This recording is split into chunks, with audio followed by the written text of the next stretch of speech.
Okay.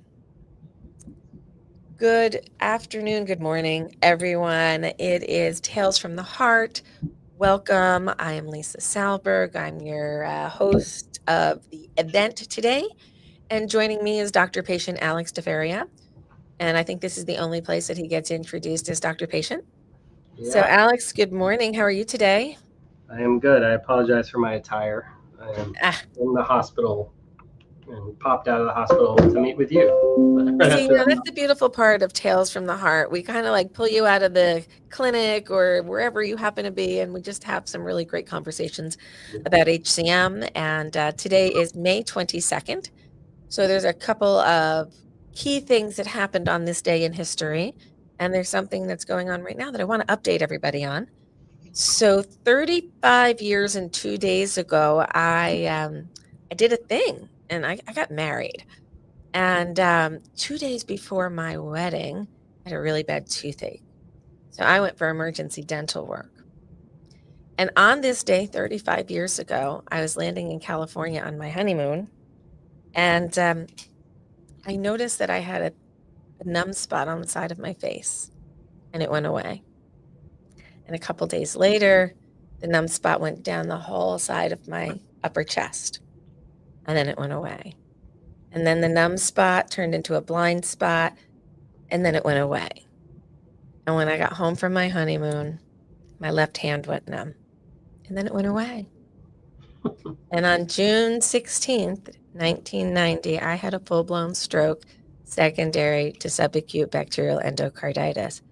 But 35 years ago today was the first symptom I felt of a transient attack, so a TIA, where I started to feel slight nerve damage from the blood clots landing throughout my body, originating in my heart, caused by my wonky valve created by hypertrophic cardiomyopathy. Mitral valve endocarditis, right?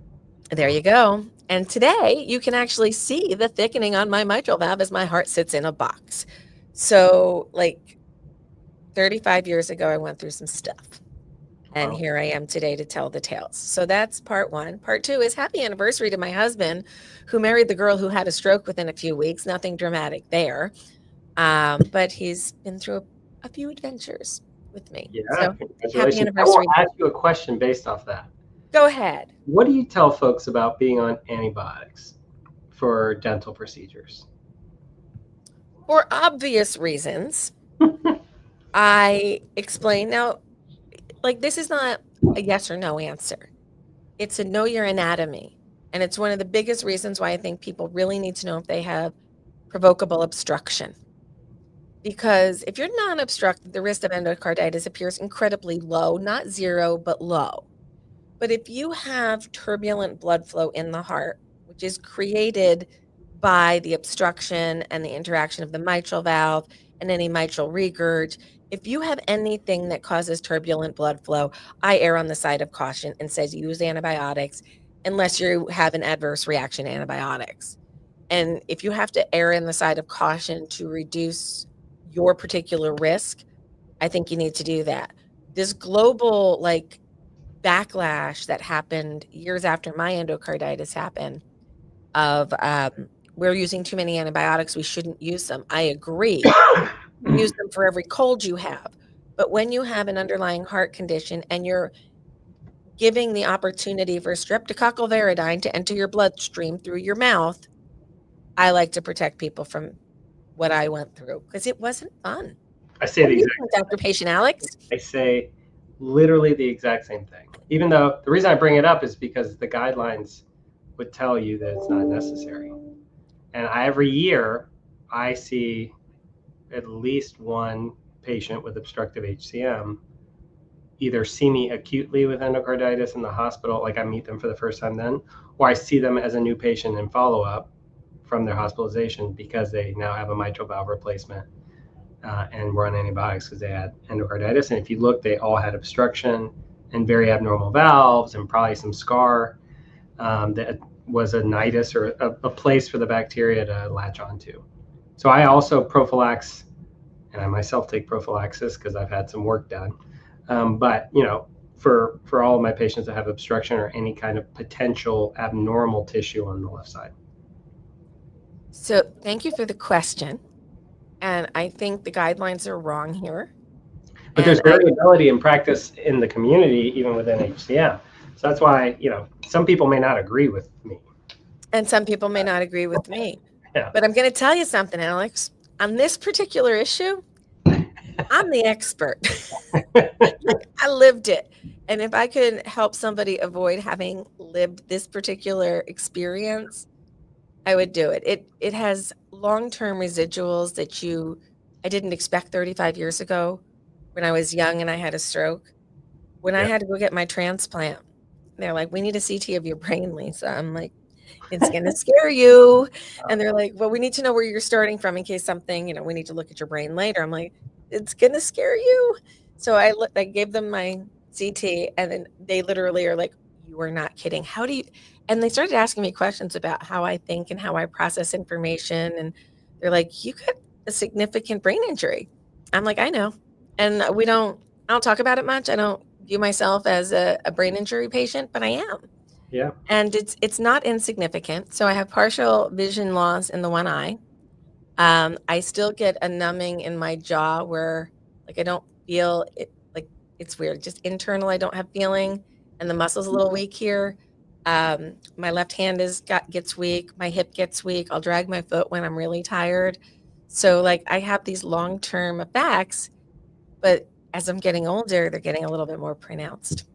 So something that happened 35 years ago has consequences today. So just be careful out there. Like Yeah. endocarditis, you can avoid it. And if you can, do it. Yeah. My heart was obstructed before the endocarditis. I had a gradient of about 100. And then I didn't have a gradient. So I had therapeutic endocarditis for obstructive hypertrophic cardiomyopathy. Well, Put that all together. I don't recommend the therapy. Highly unpredictable or reproducible. But because my mitral valve stiffened and got a scar on it, it stopped its ability to move all the way to the septum. Kind of bizarre. So anyway, I digress down the stroke endocarditis rabbit hole that you dragged me through. So thank you for sorry. that. I do want to give everybody an update on Esther. Esther is about a week and a half, 2 weeks almost after getting her third heart transplant. Many of you in the community have been following her story for a great long time. I met Esther and her family when she was 7 or 8 years old, and it's been a really long ride because she's now in her mid 30s and the mother of two young teenage children. And her husband, Herbert, has been her hero and her savior through all of this. And he's sitting bedside with her right now. And she is struggling with blood clots in her leg. And they're not sure where this is going to lead. She's been brought back to the OR a few times. This is a very fluid situation. And on behalf of Herbert and Esther's family, they are a Christian family who's very religious, and they ask for your prayers no matter where you are in the world or what religion you practice. That they're asking for prayers and good wishes be sent to Esther because she needs all the help she can get, and she likes knowing the community's behind her. So I'm happy to give that message to everybody and do what you will with it. So other updates, our buddy in Toronto who had the transplant 2 weeks ago, he's doing great. Our buddy down in Florida who waited over a year for his heart and he's now 22, 23 days post, he's now moved to rehab. So our 3 transplant warriors of the month are on their way to recovery, and we know many more are waiting. So, Alex, it is Medical Management May. And in the world of medical management HCM, we just talked about antibiotics and how they have a role. What do you think is the most interesting advance that we're looking at today in medicines for those with HCM, cardiac specific or otherwise? I think that myosin inhibitors have been just a complete game changer in terms of treatment, at least for obstructive HCM. And there's other interesting medicines that are being studied as well that are, myosin modulators. But I think that everything was borrowed from other disease processes to treat HCM, up until the last 8 years. And so we weren't doing that great of a job medically managing the condition. Um, and so I would say, and I've only been independently practicing medicine now out of training for, this will be my 4th year. But even during that time, it has changed what I offer to patients the very first time I meet them for their disease. So to me, that has been probably the biggest change I've seen. So it's change. It's the concept that we're moving people towards. We didn't understand what myosin inhibition even was really 10 years ago, 15 years ago. I guess we kind of started learning about the mechanism in a lab, but getting to the point where people understand it, and it's becoming not only an accepted part of treatment, but almost an expected part of treatment options as they're offered to patients now. And that is a big pivot. It was just basically throw everybody on beta blockers, maybe a calcium channel blocker, have a nice day. And now we have targeted therapies. Amazing. Yeah.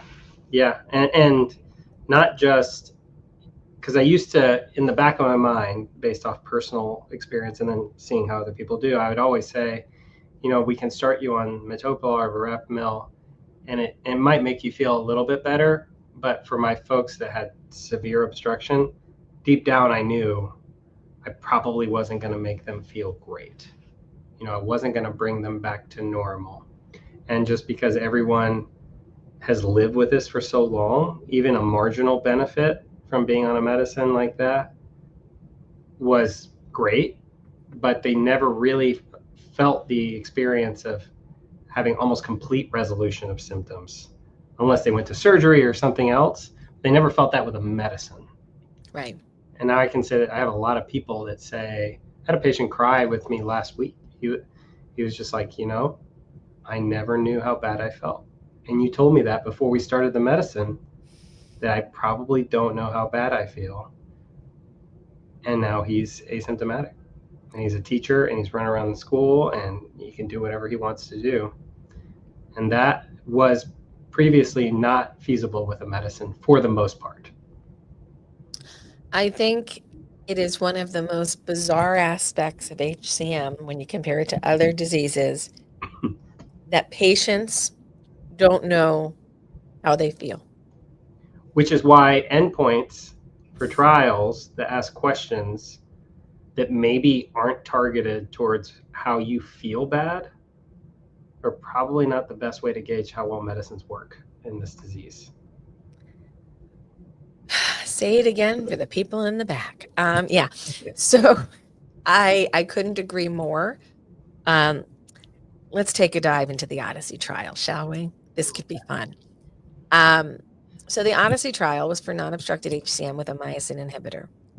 And when the trial was designed, I threw up some caution flags. I'm not going to lie. And the people that were at the table know I did it. I'm like, I don't think these endpoints are strong enough because non-obstructed HCM is different. We have spent so much time and money and resources understanding the obstructed HCM population.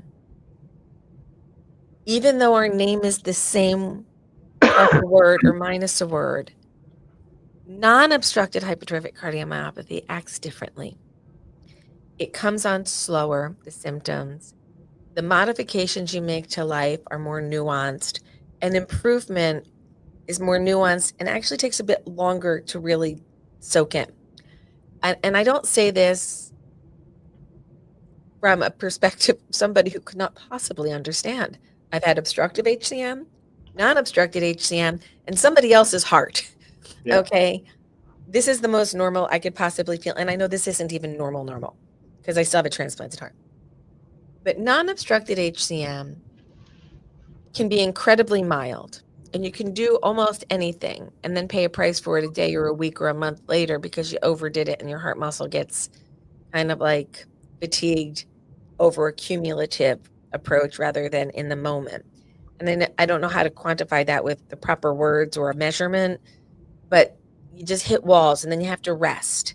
And after you rest, maybe you feel a little bit better, but maybe you never quite get back to the exercise level that you were before. And that loss of function is so minute. I've likened it to coming into a clean desk every day and somebody put one piece of paper on your desk every day. A day, a week, a month doesn't look so bad. But a year, it's a lot of paper and you're carrying that. And I think I know I've seen people who took part in early trials, went into long-term extension trials that were non-obstructed and had amazing benefit.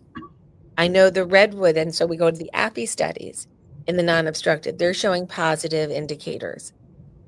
I'm not sure that the drug failed the non-obstructed population or the trial design failed the population. And I think there's going to be more to learn here. Alex, what do you think? Yeah, I mean, exactly as you were saying, if you're thinking about something like one of the, for the folks that aren't familiar with this or don't think about how trials work or how they're set up or what endpoints are, the idea behind this trial was, can we prove that someone, their functional capacity or their ability to do what they want to do is better based off their symptoms, how they report them from a series of questions in something called the Kansas City Cardiomyopathy Questionnaire. And so then you have to ask yourself, well, what are those questions? And if you fill out those questions and you have HCM and they don't apply to you even before you're in the trial, then the likelihood that they're going to get better on treatment is probably not there. So like some of the questions are like, do you get short of breath walking on a flat surface? Specifically flat surface. And I have a lot of non-obstructive and even obstructive HCM patients that walking on a flat surface might be okay for them. It's the incline, it's the stairs, it's after eating a heavy meal, things get hard. I have a lot of patients that don't have lower extremity swelling, or their legs don't swell up. They would say no on there. I have a lot of patients that, don't get short of breath when they lay flat. I have patients that don't. One question is something to the effect of, does this keep you from doing the things you want to do? And most of my HCM patients will say, I push through everything and do what I want to do, and I've worked my way around it. And so questions like that, I think, will miss symptoms in people. And it's just a much more nuanced disease. And just so you people also know, these scores are what we use for all the other trials, whether you have diastolic heart failure, systolic heart failure, dilated cardiomyopathy, whatever. It's like, just like all the medicines we used before myosin inhibitors were borrowed from other things and didn't work great, this score has been borrowed from other things and doesn't work great. And so I think that, and I'm not saying I know the answer, but of how to create a better assessment that we can use in a clinical trial that the FDA would use and say, okay, I buy this, these people are getting better, let's approve this drug. What I do know is the symptoms that people have. And I think that there is a way, and there's, Lisa's been involved with trying to find ways to better gauge people's symptoms. I think that we need to reevaluate how we gauge symptoms to really adjudicate whether someone's getting better with a drug or not. Because the lot of the markers of improvement that you would expect to see if someone's feeling better, like blood markers of strain and pressure in the heart, improve when they put you on a medicine like this. So the stress on the heart is getting better. And so there's other markers that suggest improvement, and people are saying they feel better, yet the trial didn't show that. It just makes me suspicious. I hope that this isn't like the nail in the coffin for myosin inhibitors in non-obstructive patients. And like you said, it's also challenging because there will be one paper that says that non-obstructive HCM people don't have symptoms and they live long lives and they have no problems. And then another non-obstructive HCM paper will say, no, people do have problems. And they're from very big names in our field that I have tremendous respect for all of them, but completely different kind of approaches to it. And I think that the answer is somewhere in the middle. Yes. Some patients do very well. Some patients don't. I think we're better at identifying when people are crossing that line. of real trouble with non-obstructed, and we've done a much better job of shepherding those individuals to transplant. We used to be less than like 1% of the UNOS registry. We're between 3 and 5 now. I don't think we should be much higher than that because most of us do really well long term. But those who don't, we know transplant's an option.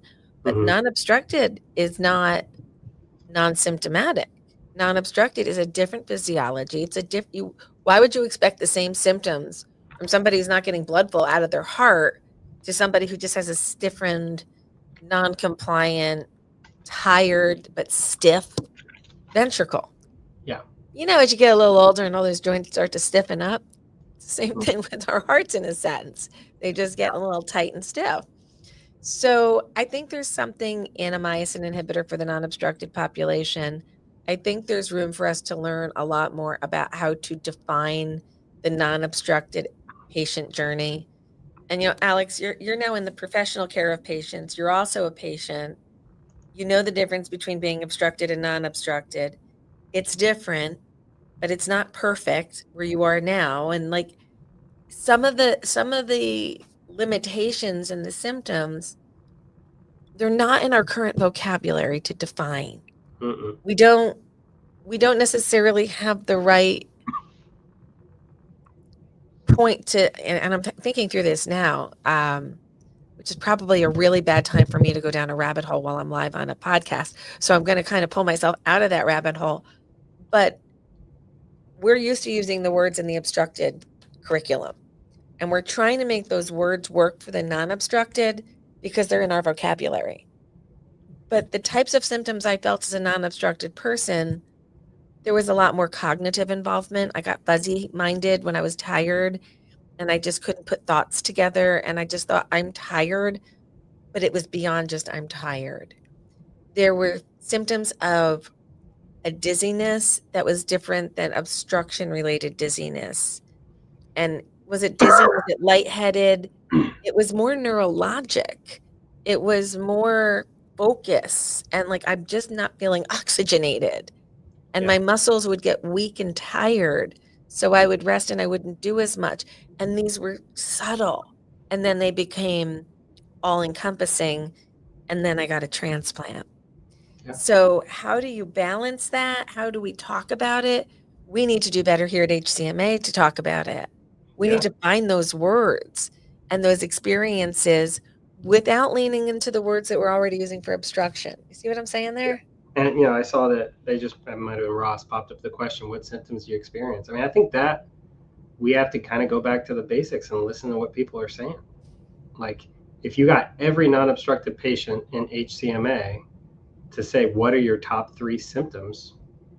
They may not be even close to what an obstructed patient would say their top 3 symptoms are. Right. I'm pretty good at figuring out symptoms from an obstructed patient.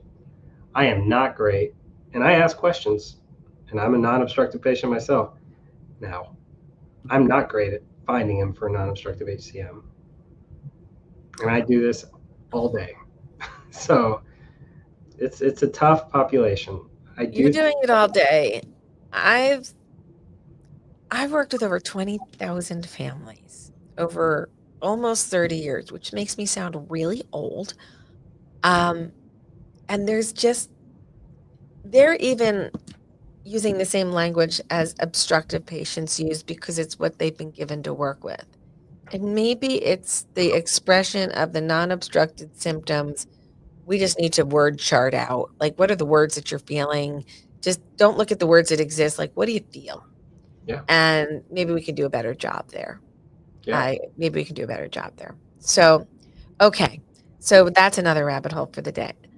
You have an interest. I just want to, Stephanie, you got a very large question there, and that's a genetics talk that Alex and I could go on for like probably 2 podcasts. It's a complicated family history with multiple genetics. It's probably sounding like some VUSs and some pathogenic, but we're not getting to clear answers. That's when you need to go to a high volume HCM center, meet with a high volume team and a geneticist, and sit down and put it all together. And you might have to look for, if you went to one team and you're not getting answers, maybe we can bring in another team to try to get you some answers. But that's a very complicated issue. I don't want to ignore the question, but it's complicated, and we're happy to try to help you find resources. Um, okay. No, I'm glad that you dropped the thought, and I'm glad that you shared it with us, and be happy to follow up with you on that later. So going into the issue that's near and dear to your heart, GLP-1s. Let's just talk a little bit about what do we know and what should we learn more about with GLP-1s and HCM? So I brought this up earlier. I don't know if there are any randomized trials going on with GLP-1s in hypertrophic cardiomyopathy. Someone will do it. I've been saying we need to do this for years. What is clear to me is that obesity makes the outcomes in this disease worse. And perfect example is my brother and I. My brother weighed, same genetic makeup, weighed 350 pounds for many years and passed away from HCM in his 30s. And I see it all the time with my patients, and I tell them about my brother because I'm like, we can't let this happen to you. Right. And whether it is just the strain on the body, an HCM heart, the energetics, the way the heart works, the heart's working harder than it needs to already at baseline. So then imagine carrying a 150-pound book bag every day. And that's what it's like being obese with HCM. And so and we published on this when I was at Vanderbilt with Jason Becker, who's one of the HCM guys at Pitt. We published a paper on this. And Charlene's published a paper on this. It's a known thing that obesity makes it worse. And so there's lots of data on GLP-1s now with people losing significant amounts of weight, and the benefits on blood pressure, the benefits on cholesterol, the benefits on diabetes. It was a diabetes drug first. Mm-hmm. And so I anecdotally have had patients on GLP-1s that have lost a lot of weight, that are non-obstructive, that have felt significantly better. And so I think if I weren't so busy seeing patients, I'd be doing a trial on that. And if there's a cardiologist listening to this, they're probably going to do it as soon as they hear it, because I think it makes a lot of sense. And the other side of that coin is that for years we told people with HCM not to do anything, which was not the right counseling, but we did. And the handout that I got when I was 16 was a picture of all the things I could do, which the highlights were bowling, golfing with a cart, riflery and archery. Yeah. It was that box with the picture of the guy home. Yeah. And it was terrible. And so how do you expect someone that already doesn't feel great, and then you tell them that they can't do anything, to not gain weight and then spiral? And then there's a whole depression aspect of the disease. So it's like, this vicious cycle that leads a lot of my HCM patients to be overweight or obese. I would say the majority of my patients are at least in the overweight category. And so, if you're if you're too symptomatic to exercise, then it's hard to lose weight too. So what I've been doing personally is, if someone comes to me and is overweight or obese, and we try as much as we can with diet, exercise, lifestyle modification, sometimes I've been using GLP-1s as a kickstart, not as a lifelong plan. Because one, I don't know what the long-term being on a GLP-1 looks like. No one does. And, two, I think that lifestyle changes are what's permanent, not a medicine that for insurance reasons or whatever you can't be on. Right. But a lot of my patients are on those and on mavacamten as I'm trying to change, their whole life. Is that all? Is that all you're trying to do? I'm trying to change how they feel. People have been dealing with this for years. And so I think that is one area that no one's done. And in probably 5 years, when it gets done by someone that has more time than me, you can say, oh man, that guy was really smart. And I can say, oh, I told Lisa. So I want to tell you what happened as we were talking. Did you notice? I was looking down for a little bit. I was texting a friend of mine who happens to be in a really well-suited position to possibly make some connections for me and you within a company that might be able to help us do a GLP-1 research project. So I just literally sent the text. So let's see if we can get something moving here. Yeah. You know, people wonder how the work of patient advocacy happens. It's because of connections and people. So you have an idea. We know the people who are doing the research on the other side, but bring the researchers together with pharma. There's patients that are interested. We already have patients on GLP-1s. Maybe we just do a search and see what it's looking like. Yeah. Maybe there'll be a formalized trial, or maybe we could even go for real world label indication if we have enough data. Like, Yeah. how do we make sure people can get what they need and we scientifically prove that it works? Yeah. And I'm having a hard time getting my patients on GLP-1s if they don't have diabetes, just for the indication of obesity, even with the added risk factor of having heart disease. And so that has been a challenge to get folks on drug. But Well, can't fix that. we have somebody commenting in about being on the combination of a myosin inhibitor and a GLP-1, and it's life-changing. It's transforming lives. And this is the amazing thing about science and technology and where we're going. It doesn't mean that we can have, bad personal habits. We need to take personal responsibility. But sometimes our metabolism is chemically responding differently, and it's telling our brain one thing and the reality is something else. And these GLP-1s, I'm watching it firsthand. My husband has just completed a clinical trial. He is a type 2 diabetic. He did the clinical trial for the oral version of the Eli Lilly GLP-1. Mm-hmm. And he just ended the trial last week. Okay. He lost about 35 pounds on the trial.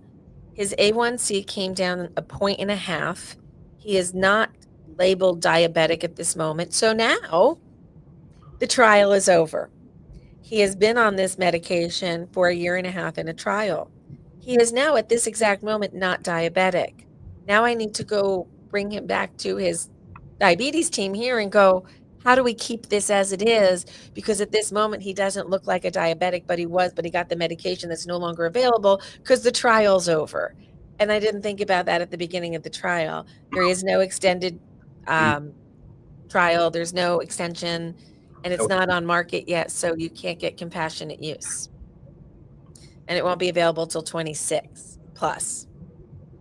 Yeah. So I've seen in my home GLP-1s work, and quite amazingly, my husband's always kind of been challenged with his weight, and nothing could get, even his good habits and exercise and everything else, he wasn't dropping.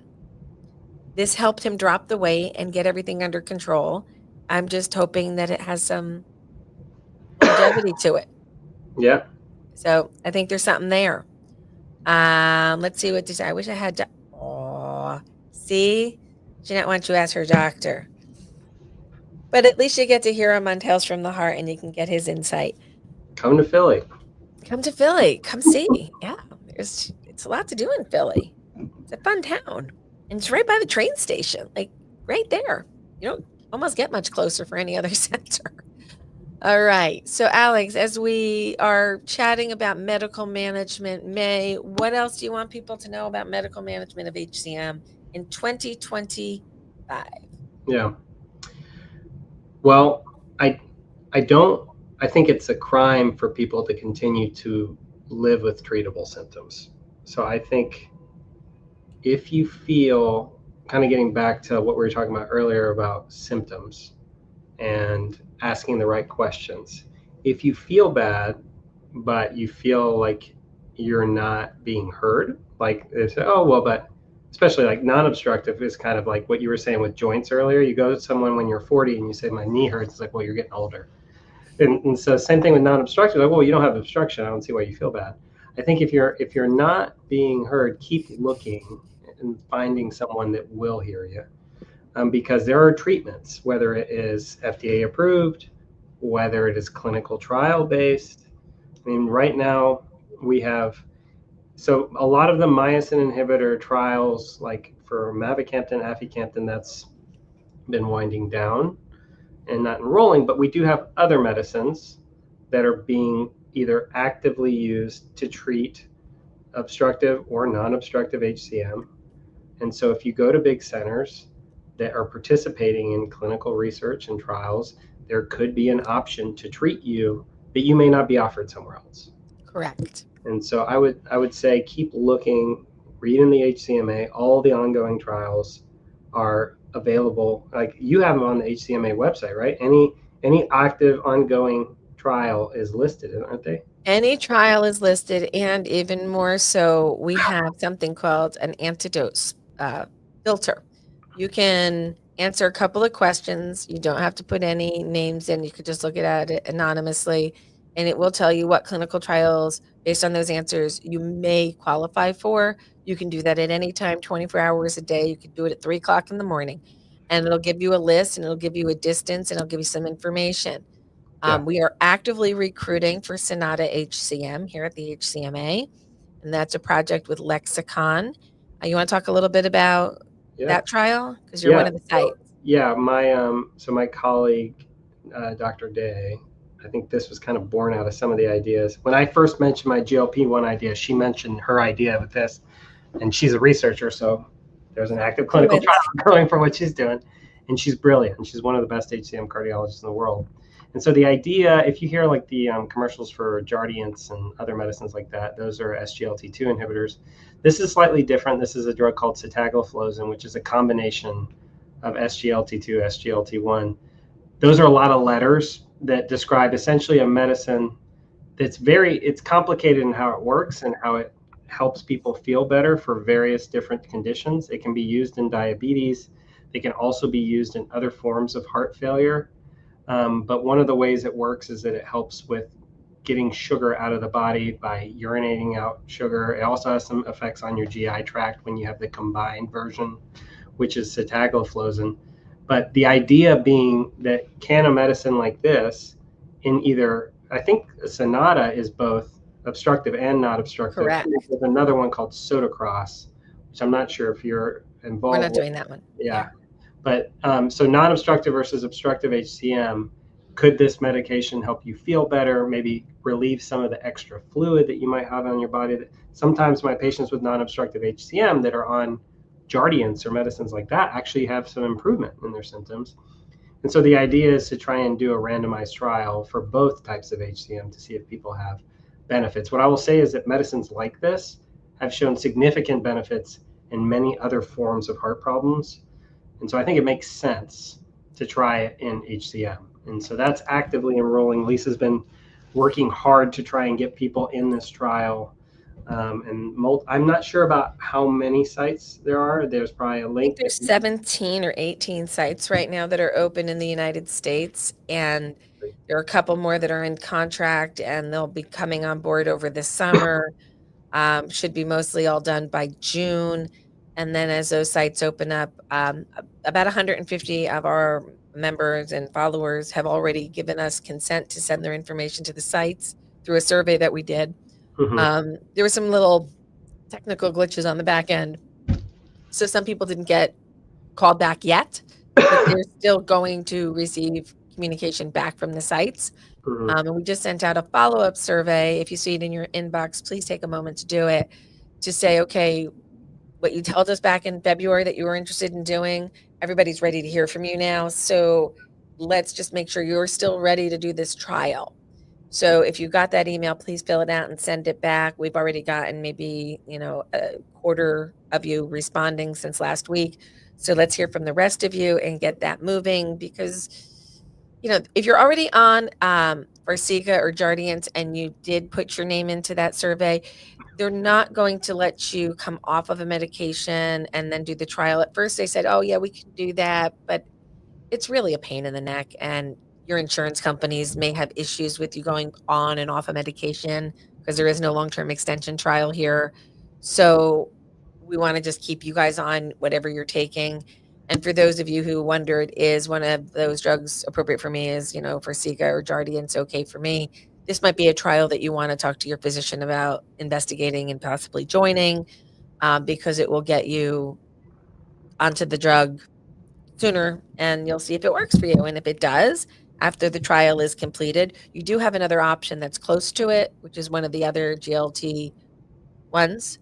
This is the GLT-1/2 combination. Did I get that right? Or did I say that backwards? SGLT1 Okay. combination. Yep. So And I also think you can be on a myosin inhibitor Yes, you can. as long as you're symptomatic. I don't think you can be completely asymptomatic If on you are still having some symptoms this. and you are on a myosin inhibitor, you would qualify for this particular trial. And that makes this the first clinical trial that I'm aware of that's allowing Camzyos as a background therapy. Yeah. Just kind of cool. Like it's kind of cool. I like that. So Alex, can you help our listeners understand a little bit about cardiorenal connection? Why are the kidneys and the heart so intertwined, and why might a mechanism like a GLT-1 2, I'm sorry, a SGLT-1 2 help somebody with long-standing structural heart disease? Yeah. So, if you talk to a nephrologist or a kidney doctor, they will argue with you about the importance of the kidney versus the heart and vice versa. I do this all day with kidney doctors, but the kidneys, they regulate a lot. They don't just make urine. They're not just there to help you pee and clear out stuff from your body. They control how much fluid you're retaining in your body. They can control aspects of what causes your blood pressure to go up and down.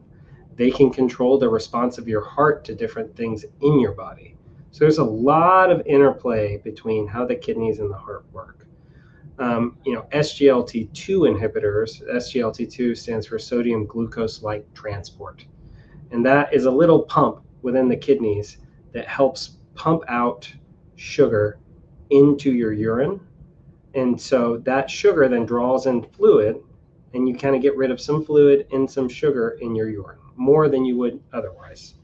And so that's why if you were to look at someone's urine that's on an SGLT2 inhibitor, you will see more sugar. That is one of the reasons why there is a slight increased risk for infections in the urine or in your urinary tract, is because bacteria like sugar. But the idea initially was, let's see if we can get people to pee out more fluid and more sugar and see if that helps decongest their bodies. I think that the mechanisms behind how these medicines have helped with heart failure are much more complicated than that. And most people think they're more complicated than that. But there is some component probably of decongestion of the body with these medicines, taking out extra fluid. So when you have a condition like HCM and a very thick, stiff heart that maybe isn't as efficient as pushing blood forward and can have some buildup of pressure and fluid in the body, then kind of enabling that with a medicine can be beneficial symptomatically and for the heart. And so it was honestly one of the reasons why I wasn't sure how people with obstructive HCM were going to do initially. And I'll be interested to see how they do with SGLT2 inhibitors, because this trial enrolls both. If there is even a small component of decreasing the filling of the heart with a medicine like an SGLT2 inhibitor, Mm-hmm. we always talk about how decreasing filling of the heart in someone with obstruction can make them feel worse. But I think it'll be interesting to see how people do, because it's more complicated than that. And so, but all that being said, there is a lot of interplay between kidneys and heart, especially when the heart doesn't do well, the kidneys a lot of times don't do well either. And so the fact that these medicines help keep the kidneys strong is another benefit if you're a heart patient. I think we don't talk enough about having multiple disorders or comorbidities and how one could potentially lead to the other. Mm-hmm. There's something I don't talk about a ton, and that's the mechanism of my dad's passing. My dad didn't really die from hypertrophic cardiomyopathy, he died with it. My dad died from kidney failure. And that kidney failure came on from something that unfortunately was a bit more common when he was facing problems. So my dad had bad arthritis. So he lived on Tylenol until ibuprofen came out. And then, we just kept amping up the NSAIDs and the Tylenol. And my dad burnt out his kidneys with over-the-counter pain medication. So be careful with your over-the-counter pain medication because it can have long-term consequences. So his heart was always a problem. He had HCM. He had mitral valve repair in his about 70 years old, but then the kidneys took a hit. So the interplay between your kidneys and your heart, it's always a challenge. And then if the kidneys take a hit, it's hard on the heart and vice versa. So your kidney health is important. And I encourage us all to stop and think about that a little bit. We think about our hearts a lot more in this community. We don't think about our kidneys enough. Yeah. I mean, most of us do not have the luxury of being able to take a second hit. And that's why I talk about the weight loss and the diabetes management, and the high blood pressure management, all that other stuff, because you're already working uphill when you have HCM, and you just don't want to add second problem or third. So, two other topics I'll bring up while we're talking about kidneys and other things that we put into our body. So, last weekend I was in Geneva at the World Heart Federation summit, and there were some really interesting talks about issues beyond HCM or global health issues as they relate to heart health. It's such a sad topic because it's one of my favorite things, as with most of us. Sugar. Sugar's the devil. Sugar's the enemy. I love sugar. I have a toxic relationship with sugar myself, but God, looking at all of the negative health consequences that come from sugar and how, especially in America, we have figured out a way to put sugar everywhere. Look at labels, ketchup, salad dressing. We're putting sugar on meat. Yeah, deli meat. We're putting sugar on vegetables. We're putting sugar on everything.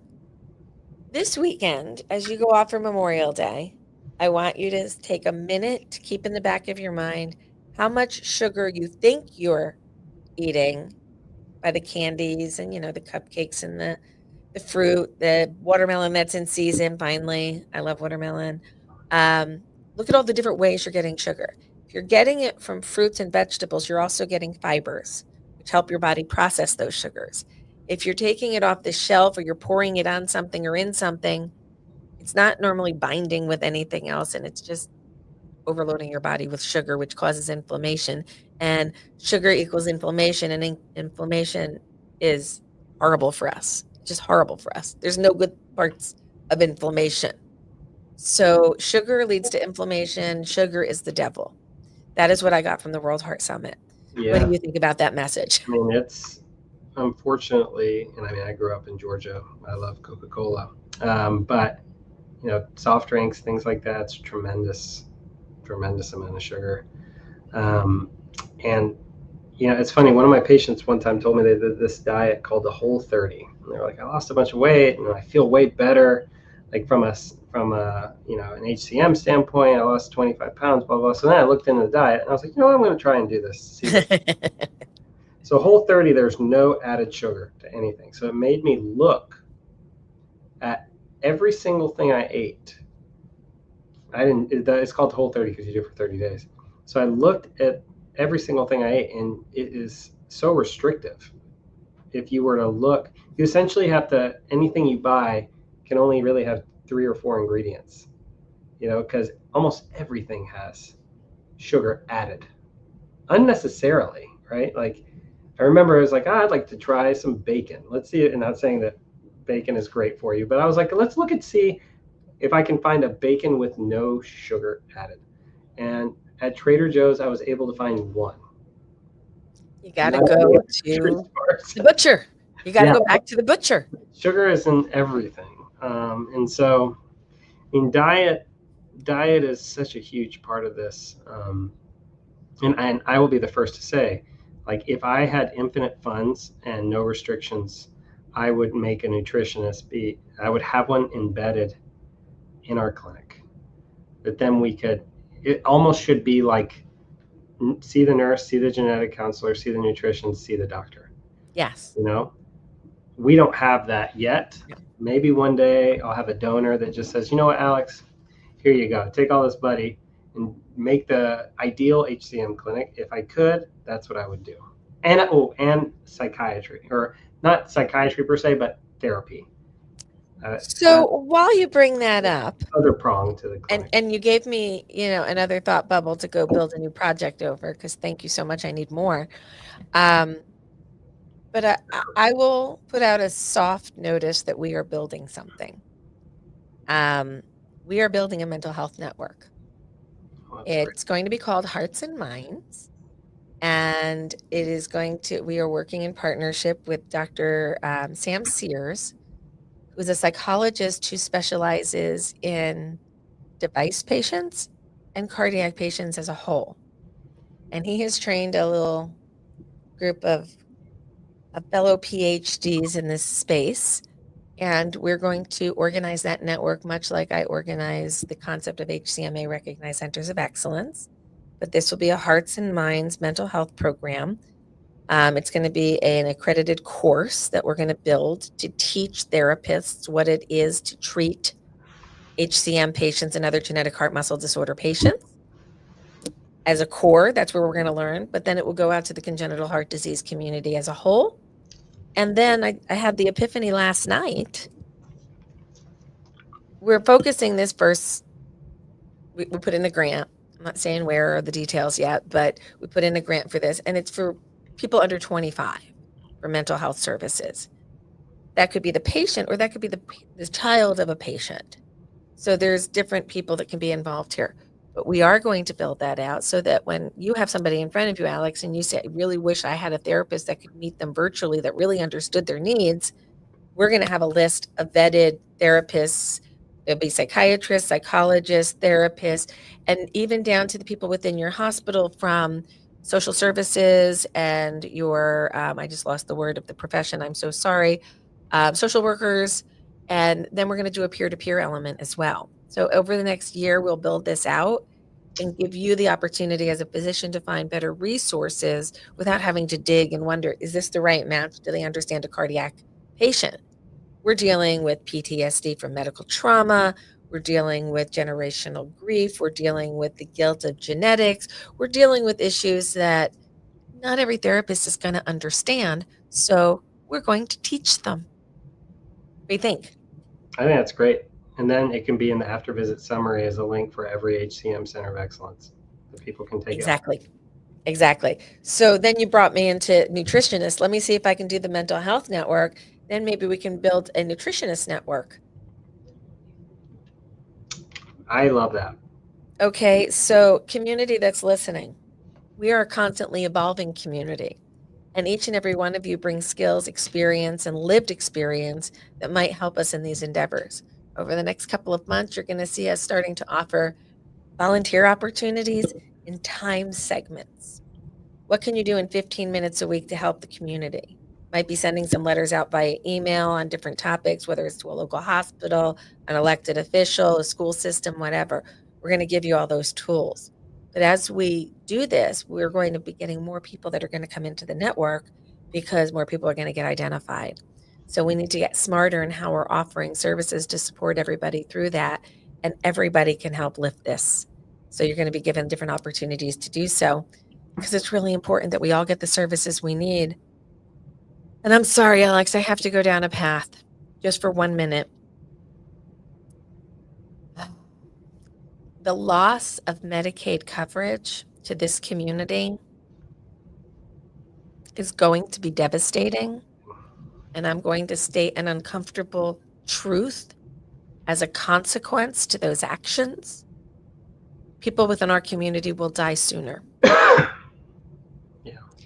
And it's not political slanting, that's not trying to be hyperbolic.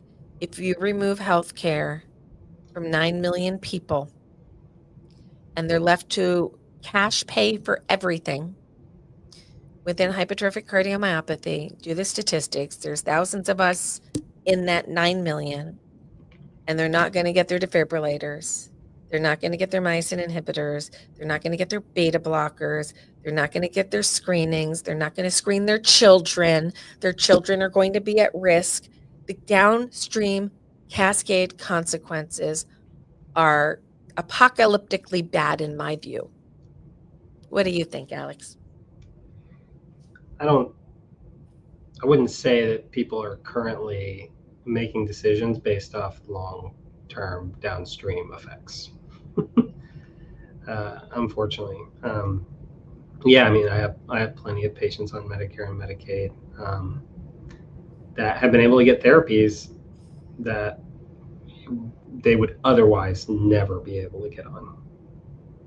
And to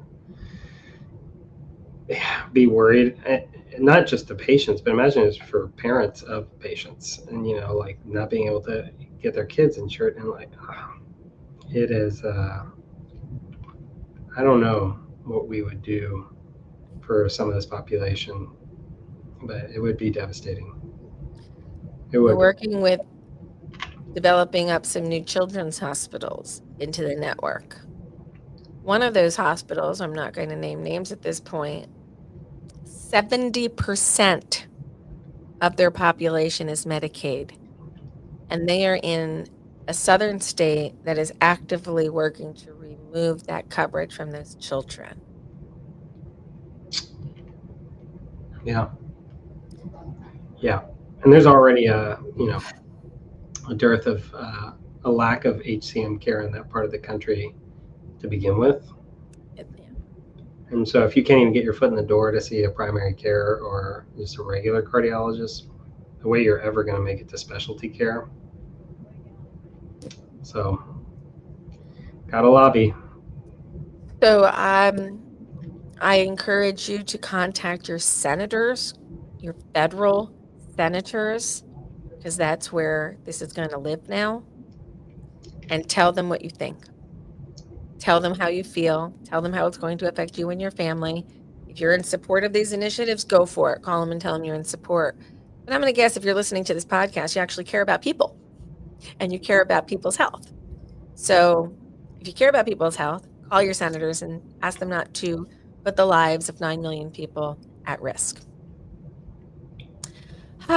Okay.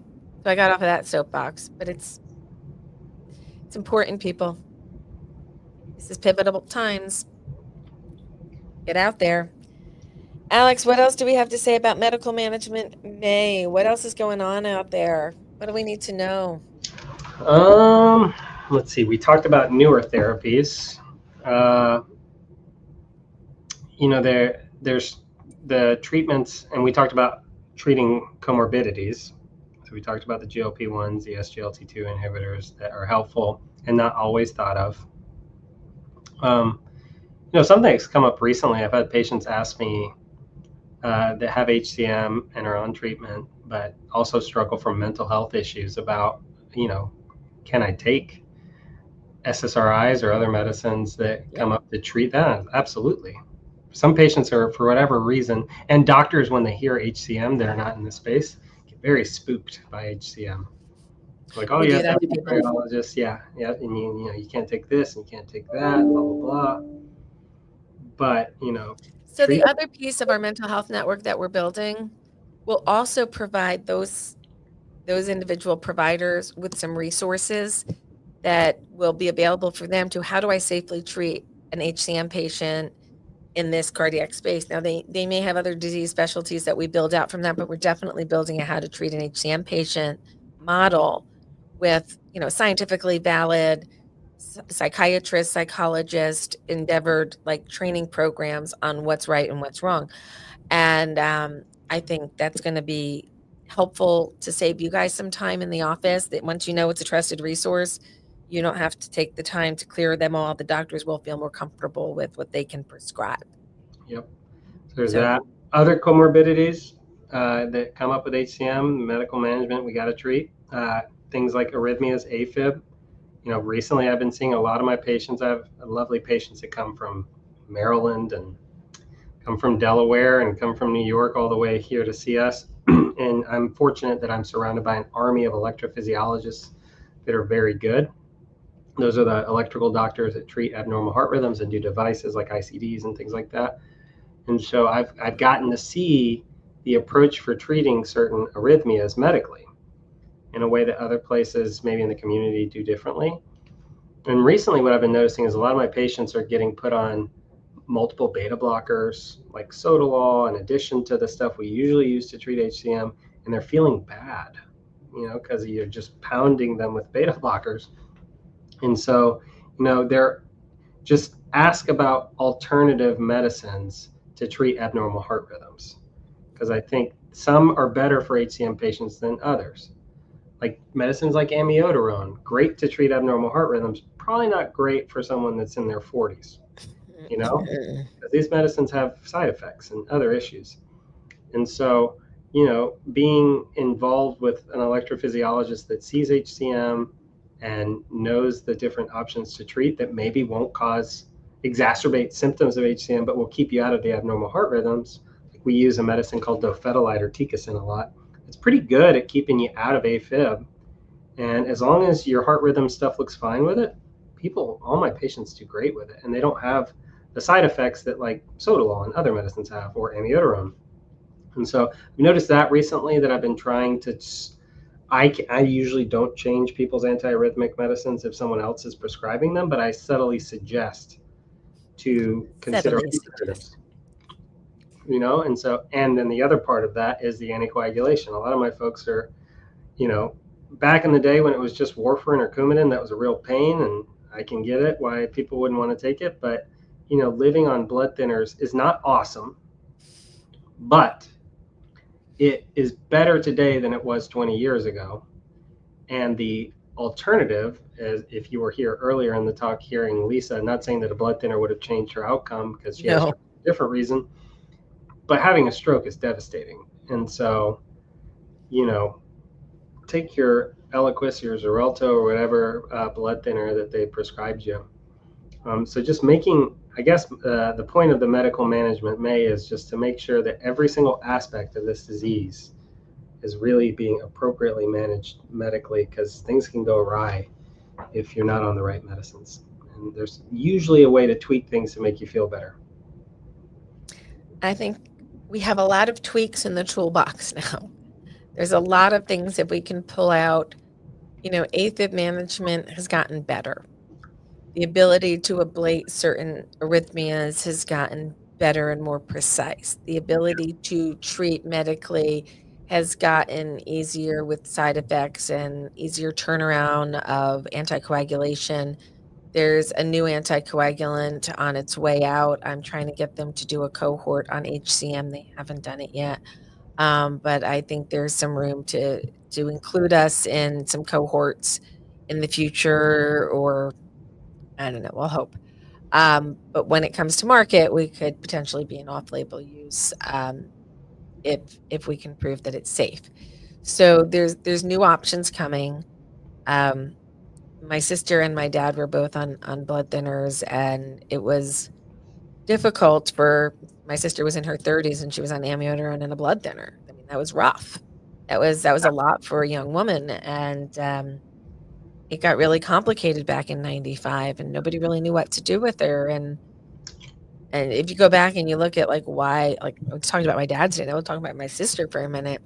She did not die from HCM. She died from medical complications related to amiodarone, Norpace, furosemide, and torsemide. Yeah. So she dropped her potassium, and that caused her arrhythmia because she was medically mismanaged. That was 1995. We're smarter than that now. We don't do these things anymore. We learn from the things that have happened in the past, and we make it better for the people in the future. So medical management is not something to be taken lightly. It can have negative consequences if you do it wrong, which is why high volume Center of Excellence care is critical to patient management with HCM. I will say that every day, everywhere, every time, because I've seen it happen. And you, my dear, were a beneficiary back in the day and now a partner in crime in current. Alex, what are your observations over medical management since the first time you heard the words hypertrophic cardiomyopathy? How far have we really come? So the way we counsel people on activity level and lifestyle is totally different. The way we counsel people on the impacts of genetics is totally different. What we offer to patients medically at their first visit, regardless of what level their symptoms are at, is very different. And options for sudden death risk assessment and devices, totally different. Back when I was coming around, all you could get was a device that put a wire in your heart. Now we offer 3 different types of ICDs, 2 of which don't go inside your heart at all. And so for young people, there are lots of options that, and older people too, but for the younger person that has to live 60 years, hopefully, with a device, it's a little bit of a bigger decision when you're going to put things inside the body as opposed to something outside subcutaneously. So that's another thing, right? Like that didn't exist when I was coming around. Nor I. So almost every single aspect of HCM care is different than it was in 2004 when I was diagnosed. I would agree with you. I was trying to think back 2004. Alcohol ablations were all the trend. Everybody thought if you did an alcohol ablation, everybody was all better. How'd that work out? Wouldn't work for me. Nor I. It worked for some people. It does. It's a great procedure in the right person. Exactly. I sent 2 for alcohol ablation in the last month. And there's still a role, but it's not the answer. It's and there's even advances with catheter-based procedures that I think are interesting, that I want our interventionalists to get involved with to learn how to do them, because I think we should be able to offer every single option that could be helpful to our patients. And so even that's evolved. So it's unrecognizable, I think. I used to, when I was in college, I went to the University of Georgia, and I would walk through the library when I was studying for the MCATs, reading the books about HCM, and I think about what the books had then versus now, and it was impressive how much they knew about it then, but it's been leaps and bounds where we've gotten to now. So I'm going to take that as a segue into this. Tonight is an episode of the Big Hearted Warrior Tour, and we are featuring Aurora in Milwaukee, where the legendary, epic Jamil Tajik is practicing. He's partially retired now. For those who don't know, Dr. Tajik used to be the chief of cardiology at a little place called the Mayo Clinic. And when he retired from Mayo Rochester, he went to Scottsdale, did some time down there, oddly got called back north for the cold weather that he missed. Don't understand some people. But he helped develop the program in Milwaukee. And if you look back in your history books on hypertrophic cardiomyopathy, many of the early papers on echocardiography defining the original, appreciation for what the anatomy was, you're going to see the name Jamil Tajik over and over and over again in those early papers. Obviously, we see Barry Marin, you see Pravin Shah, you see all these other names, but Jamil Tajik is right up there. He helped us understand what the anatomy actually is in hypertrophic cardiomyopathy. So if you want to come join him tonight and hear some sage wisdom, 7 p.m. is the webinar, and you can sign up at the website at any time. We've got about 125 of your close friends joining us, so come on in. And it'll be a fun night. And I will be sitting right here in a number of hours doing that exact thing, sitting here with a microphone and talking about HCM. So I encourage you all to join us tonight for the webinar. And I think what we're saying here about where we've been and where we're going, it's a good time to think about both, right? You can't get to where you want to be unless you respect where you've been and what you've learned going through it all. I think there's some lessons to be learned for HCM in our future, and maybe a few for our country too. Yeah, and we're still moving. This week at Penn, I don't know if you guys saw the article about using gene editing to potentially cure a fatal disease in a baby. That was at CHOP right across the street. There has been data with cells and with embryos, not in humans yet, with using gene editing for things like HCM. And we have gene therapy coming, and it's already happening, gene therapy. And so there's a lot that's going to change in the next 15 years. I think there's a lot that's going to change in the next 5 if we do it right. But I think if we are short-sighted in our funding of research, private sector and public sector, we need to keep moving forward. We spent billions of dollars figuring out the genome. We are at the precipice of using that investment to cure diseases. We need the ability to cure the diseases and bring those cures to people. If we can cure genetic diseases, we remove those individuals from the healthcare system in the way that they were previously using it. We are now managing their good health rather than a very typical, the first genetic therapies are going to be happening in diseases that have fatal consequences or potentially fatal consequences. And this is where some people with gene therapy and HCM have kind of come in and said, but HCM doesn't have to be that bad in everybody. But what if you could make it just go away? Like, I'd rather it just go away if I could make it go away, whether you're minimally affected or severely affected. Why wait to see where the dice land? Why not? Right now, it's risky, it's new. There's clinical trials. Our friends at Tenaya are doing their MYBPC3 trials. We've spoken to other companies who are looking for PRKG patients to join studies. We have people looking at other genetic markers in HCM and other cardiomyopathies. Right now, we want to find the right patients to prove concept on, but at some point, wouldn't it be nice if we could just say, oh, you have an identifiable gene, we'll give you this injection and it goes away. We're not there yet. Don't quote me that we're there yet, but damn, wouldn't it be nice to be there? Yeah, I mean, what they did for this baby across the street this week, I think 5 years ago, they would have never imagined that we would be able to do that. So, Can you give everybody a little bit of a view of what happened there as we come to conclusion yeah, today? I don't the, know that they know the disease state, and maybe you yeah, can talk a little bit about that. I don't honestly don't know a whole lot about the disease the baby had. It's a condition, a genetic condition where I know that the baby was building up a lot of ammonia, and it's not compatible with a long life, and a lot of kids end up needing a liver transplant. But it was due to a change in one specific gene, and then they were able to go in, gene edit it, and the ammonia levels dropped significantly. I think the child got 3 different rounds of therapy to completely replace the abnormal copy of the gene with a normal copy to then produce a normal protein that worked as it should. And so the baby got to leave CHOP.